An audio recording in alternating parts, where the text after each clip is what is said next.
Kita sapa, senyum, santuy. Itu memang termasuk akhlak daripada tetangga. Cuman yang Ibu minta itu bagaimana contoh dari menjamin mereka itu aman dari gangguan kita. Biar Ibu tidak terteror. Nah, betul, seperti itu yang Ibu inginkan. Tapi jawaban tadi bagus. Tapi bagus contoh semuanya. Oke, jadi paham anak-anak itu apa yang dimaksud dengan tetangga dan akhlak bertetangga? Ada pertanyaan? Oke, kita lanjut. Selanjutnya, hadis. Ada kelihatan hadisnya anak ibu? Ada sampai berapa? Ibu lihat aja nih ada pinggirnya. Nah, di sini ada hadis bertetangga. Ibu bacakan, anak ibu dengar, habis itu kita bacakan berulang-ulang. Paham? Paham. Oke, ibu bacakan dulu ya. Bismillahirrahmanirrahim. Hadis riwayat Bukhari. Wallahi la yu'min. Wallahi la yu'min. Wallahi la yu'min. Qila wa man ya Rasulullah? Qala alladzi la yu'manu jaruhu bawa'iqah. Artinya, demi Allah tidak beriman, demi Allah tidak beriman, demi Allah tidak beriman. Lalu sahabat bertanya, siapa wahai Rasulullah? Beliau menjawab, orang yang tetangganya tidak merasa aman dari gangguannya atau kejahatannya. Demi Allah.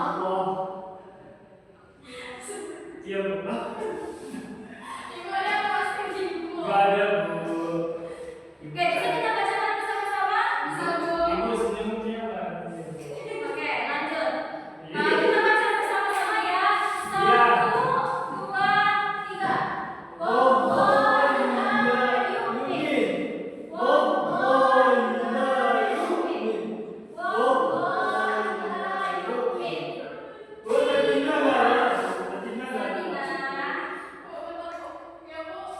Ini ada Masih mau ketawa? Ibu tunggu. Udah. Bisa kita bacakan bersama? Bisa kita mulai? bisa, Bu. Oke, kita mulai 1, Cepat, 2, 3. Wallahi la yu'min. Wallahi la yu'min. Wallahi la yu'min.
Satu, memberikan salam terlebih dahulu kepadanya. Yang kedua, membalas kebaikannya.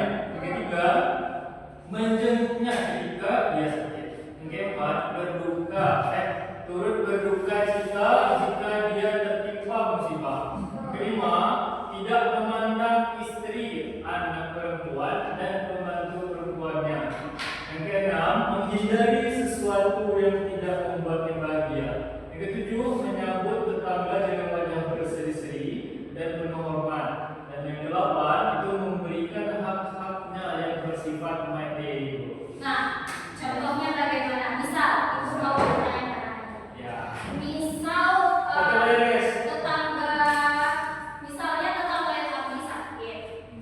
Terus Hamdi keluar rumah, nengok tetangganya sakit, rasain sakitnya Bu. Nah, gitu tuh kira-kira boleh? Itu nggak boleh tuh. Kenapa nggak boleh? Karena itu bukan akhlak yang terpuji. Nah, contoh yang maksudnya kayak mana? Contoh yang terpujinya kok ketika kita melihat tetangga kita sakit, Insyaallah ya Rabbi. Nah, kita doakan dan juga kita Jelas. Nah, terus contohnya ini, tidak memandang istri, anak perempuan dan juga pembantu perempuannya. Semisal ini di rumah Sakinah. Sakinah bertetangga dengan seseorang yang selalu memandang Sakinah. Apakah Sakinah merasa aman? Merasa terganggu kan? Nah, itu adalah suatu hal yang tidak boleh dilakukan. Paham anak ibu? Ada yang mau ditanyakan? Oke, kita masuk kepada hikmah berakhlak baik kepada tetangga. Hikmah berakhlak baik kepada tetangga itu minta tolong Indah. Ada kelihatan? Ada Bu. Nah, ketemu. Hikmah berakhlak baik bertakwa yang sudah itu mendapatkan ridho dan pahala Allah, dan itu dapat menggunakan keimanan itu ketika itu tenang dan penuh berkah. Keimanan kehadiran silaturahmi dan mengenal sopan persaudaraan dan menjadi teladan akhlak yang keenam didoakan Masa indah semua bacaan Bu. Tadi kan ada. Masuk ya? Ada di Hamdi. Ada Bu. Nah, jadi kalau semisal anak-anak ibu melakukan akhlak terpuji kepada tetangga tadi, inilah yang anak-anak ibu bisa dapatkan. Anak-anak ibu bisa mendapatkan pahala, ridho Allah, penimbunan keimanan, hidup tenang, hidup berkah, mempererat hubungan silaturahmi, dan anak-anak ibu bisa didoakan kebaikan. Paham? Selanjutnya, ini Hamdi. Ya Bu. Tadi Hamdi mau baca kan? Ibu nggak mau nyuruh Hamdi baca, cuma ibu mau Hamdi menyimpulkan apa pembelajaran kita pada hari ini. Kesimpulan pembelajaran kita pada hari ini bukan yaitu tentang akhlak kita untuk bertetangga. Jadi kita di dalam bertetangga itu harus bagus, semua harus baik. Dan ketika ada tetangga kita yang sakit, kita tidak boleh untuk ketawa-ketawa di depan dia. Tidak boleh mengejeknya. Tapi kita harus mendoakannya, memberi semangat dan motivasi dan supaya dia cepat sembuh. Bu. Tidak boleh mencela tetangga, tidak boleh mengganggu kenyamanan hidup tetangga. Karena sesuai dengan hadis Nabi tadi bukan, ketika ketika orang itu mengganggu tetangganya, merasa tetangganya itu tidak nyaman atas gangguan tetangga, maka dia dikatakan